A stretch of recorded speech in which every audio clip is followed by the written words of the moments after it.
Piriparipa, piriparipa, piriparipipi.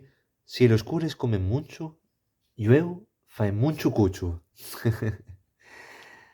Llueu, que tiene varios significados, entre ellos el más evidente, como luego en castellán, pero también entre las posibilidades está la de pronto, sinónimo de pronto. Entonces, llueu en este caso, aparte de más tarde, puede ser pronto fae mucho cuchu.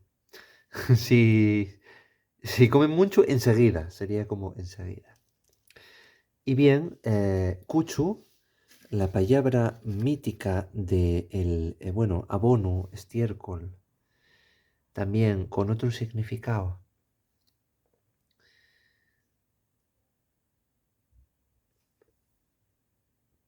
Pila plegado y esencial para la vida agropecuaria y bueno, para el cultivo. ¿Qué te parece el refrán de güey?